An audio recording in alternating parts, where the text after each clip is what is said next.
Hello, everybody, and welcome to Random SEC. If you aren't subscribed, please consider doing so. You can unsubscribe whenever you want if you don't like my content, but please consider doing so and like and comment as well. It would really help me out a lot, and we're doing great on all social medias, but YouTube, we really need your help. Back to the video. All right, Longhorn Nation, hook 'em.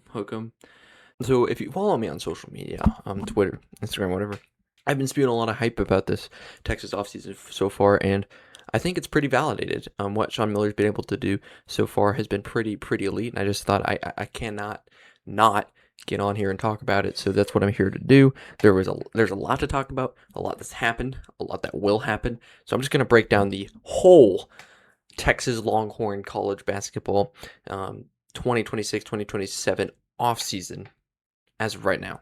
And it's been pretty good so far. Out of SEC teams, I'd say it's been the best so far. Obviously, there's a long way to go. The portal has only been open for like 3 or 4 days as I film this, so there's a long way to go. But as of right now, I really like what Sean Miller's doing. I like the plan Texas has. It seems like they are all in on basketball this year, going to spend a lot of money, which is great. And look, it's hard to tell with the transfer portal. You know, sometimes the best players in the portal turn out to be bust and all that, but from the eye tests, from the guys they got, they fit the system well. But not only that, the guys they have returning and who they might get. And so I'm going to break that all down. I think it's going to be a very fun year too in Texas, in Austin, but it's also pivotal. That tournament run that they just had, I think that was the foundation to what this offseason has been able to be so far and what it's going to continue to be, in my opinion. Going to the Sweet 16, knocking off some pretty high seeds like Gonzaga and BYU and almost Purdue. I think that was big. I think that proved that Sean Miller is capable at Texas. I think he's a really good coach, and I know he can recruit. So without further ado, let's get into it. All right, let's get the tough part out of the way, the goodbye wave. 6 Longhorns exhausted their eligibility and are off to the real world or pros. Tremont Mark, 14 points per game, spent 2 years at Texas, and they were a very productive 2 years. He spent his first 2 years at Houston, went to Arkansas, had a year there, went to Texas, had 2 years there. He's really been great his whole career. Really fun Longhorn, really loved watching him. Probably be known as the Aggie Killer. Went off in March Madness. Goodbye to him. Going to be difficult to replace a guy like him. Jordan Pope is gone as well. Smooth score from the West Coast. Very gritty guy. Played through injury, played through that broken ankle. Really guy you're going to miss as well. Can shoot threes, can knock down threes. That's something you can replace, though. Both guys you can replace, but not going to say it's going to be easy to do so. And Kendall Weaver, in my opinion, is going to be the hardest guy for Texas to replace. Dude's just a glue guy. I mean, he's been there since Chris Beard stuck with the Longhorns through thick and thin. And he is a guy that is simply a guy you need on a basketball team. Really going to be hard to replace him. Very few people in college basketball like him.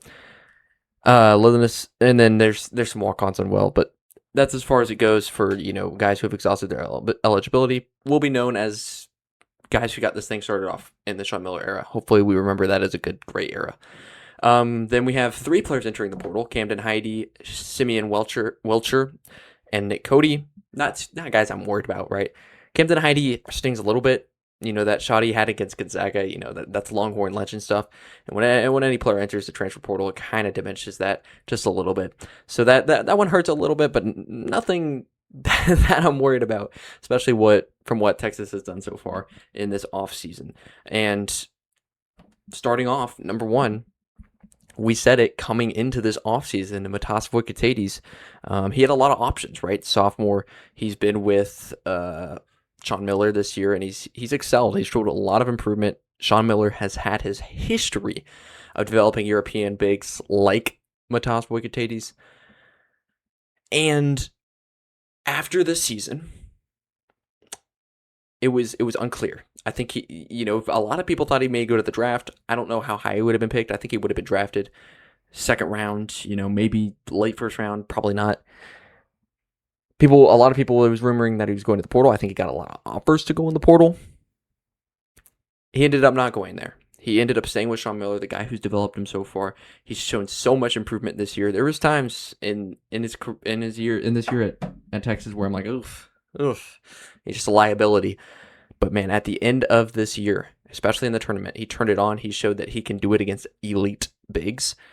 He's a guy that is going to be, in my opinion, one of, if not the front runner for SEC Player of the Year. He's going to be on the top of that list.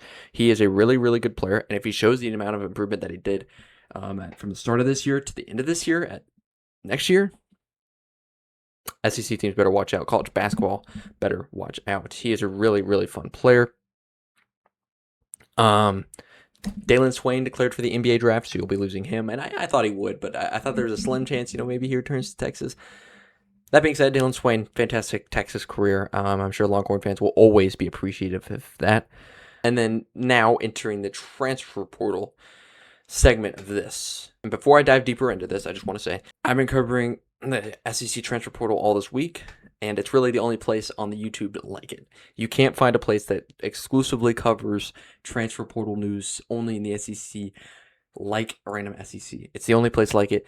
Please subscribe, like, comment. It really helps me out a lot. It keeps me doing these things, which growing, and it would really help a lot. So just consider it. So as far as commits go, portal commits for the Texas Longhorns, we have Isaiah Johnson. He committed today as I film this, 4/11/2026. And this was huge. So this recruitment process for Isaiah Johnson, guard from Colorado, freshman, really, really outstanding player. Colorado didn't have the season that they hoped for, but they had some bright spots. Isaiah Johnson was one of them. And this recruitment process, from what I've heard, from what I've seen, was basically a bunch of big money spender teams throwing money at him. Like, he was heavily sought after.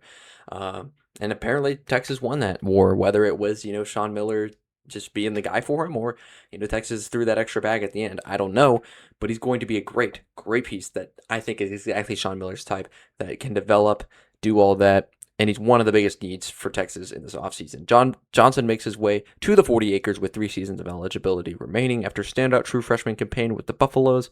The 6'1", 170-pound Los Angeles native led Colorado in scoring, averaging 16.9 points per game on 48.6% shooting from the field and 37.8% from three. Huge in the Sean Miller offense, guys. Johnson was slightly recruited coming out of Campbell Hall High as a 3-star recruit, choosing Colorado over offers from several mid-major programs, including Rice, Sam Houston State, New Mexico State, etc. He appeared in 32 of Colorado's 33 games, starting 15 times for Colorado. Johnson's best outing as a Buffalo came in the form of a 28.5-assist outing against Arizona on March 7th. Take that into consideration, guys. Arizona, one of the best teams in college basketball. Final Four, dominated their way through that. Lost to only the eventual national champions. Arizona's really, really good.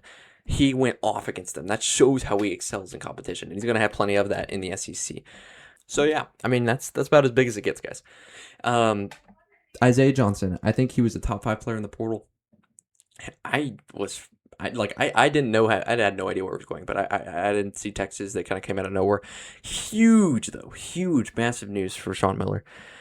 And I just want to say it seems as though Texas is going all in for college basketball. And it's big because last year, Rodney Terry, and we were like, are we just going to settle for complacency again? Settle for play-in again? You had Trey Johnson and all that, and I love Rodney Terry, and I'm sure most Texas fans do. He's a really, really solid player. But that should not be the standard at Texas. Like, I know it's not your first sport. Maybe not even your second sport. But it is something that Longhorns fans care about, and you need to treat it as such. And they fired Rodney Terry. They picked up Sean Miller. And they had a pretty decent year, portal year last year. And pretty decent regular season, and then had a great postseason. I think it's huge, though, because now that you've seen something that you can buy into, for Longhorn fans, for donors, for the money talks, that's going to be huge. And now they trust Sean Miller. He's going to get the money he needs. And it's no secret that Texas has money to spend. And they're spending it on baseball, they're spending it on football, obviously, and they're spending it on basketball now, too. So it's good to see, really fun to see it. And I really think that Texas has a chance to be a top 3 team in the SEC these next few years. And another transfer portal guy who Texas is in heavy talks with, and in my opinion, like, it's a done deal. It is David Punch, center from TCU, one of the best centers in the portal, and that's saying something because if you've been watching the rest of my videos, I've said it before, I'll say it again. Centers and forwards and all that, any big man is going to be in the portal pretty much. It's a heavy market. We saw them dominate college basketball this year, and that always leads to a heavy market of a position group if they dominate college basketball like big men did this year. Yaxel Lindenborg is your number one example. Exhibit A, some would say, just a UAB transfer big man who ended up being the vital piece for Michigan. He led them to a national championship. Just dominant season. So everybody and their mamas wants a big man that can be their Yaxel Lindenborg, and it's going to cost some money. They're premium on the market here. And David Punch, in my opinion, when I saw him enter the portal, I was like, oof, big fish. I expected a lot of SEC teams to go after him. It seems like they did. Very good player, good on offense, good on defense, and he was in the Big 12, mind you. The Big 12, which is a defensive conference to say the least, a big man conference to say the least. He's going against Arizona with Koa Pete and Toby Owaka. He's going against Texas Tech with JT Tompin. He's going against Kansas with Floyd Bedinga and Bryson Tiller. He's going against Houston with their guys. The list goes on. Iowa State, the list goes on, and he absolutely held his own. TCU was a decent team. He was a big part of all their success, though. Shame for them that he enters the portal, but it seems as though he's a Texas Longhorn, and I don't want to, get your hopes up, but pretty much every source is like crystal balled David Punch to TCU or to Texas. So we'll see where that goes. And with this commitment, potentially, Texas would have arguably one of the best starting front courts in the SEC next season if it plays out that way. Punch led TCU in scoring, 14.1 points per game, rebounds, 6.8 points per game, and blocks per game, 1.9. This past season, while shooting 50.3% from the field.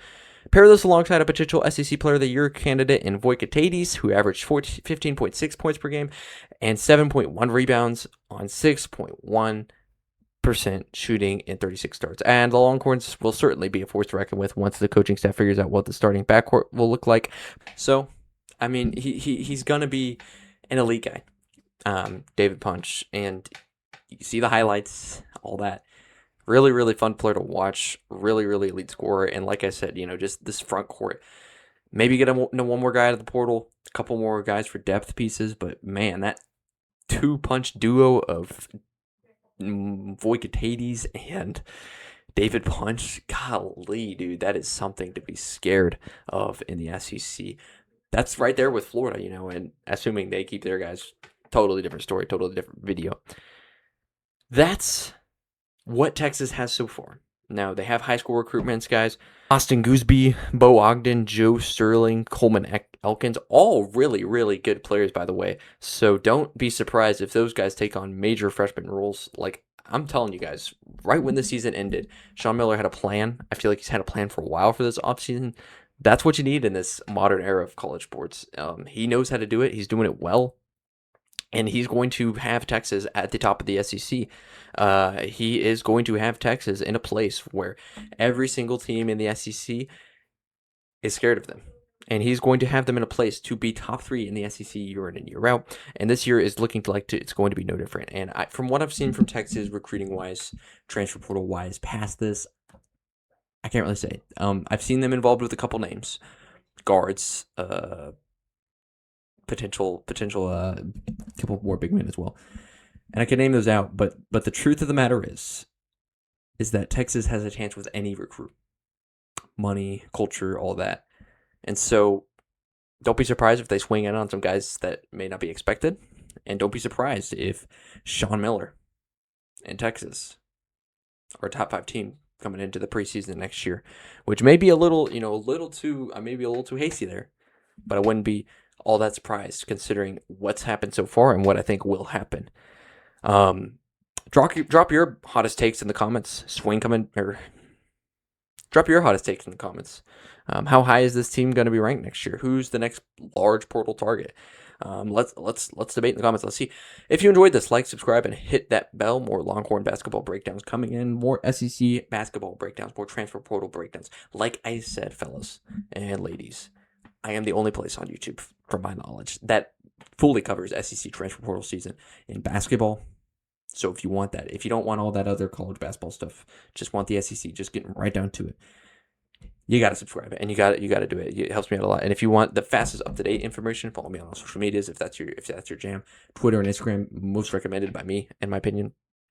But man, I've done videos on Arkansas, Texas, Kentucky, and then I've done one just about the whole SEC. I've done one about Alabama, and it's only week 1, guys. So I expect a lot more news tomorrow. And the thing about these is that so much can change by the time I film this and by the time you watch it. So it's transfer portal season. It's fun, and hook up.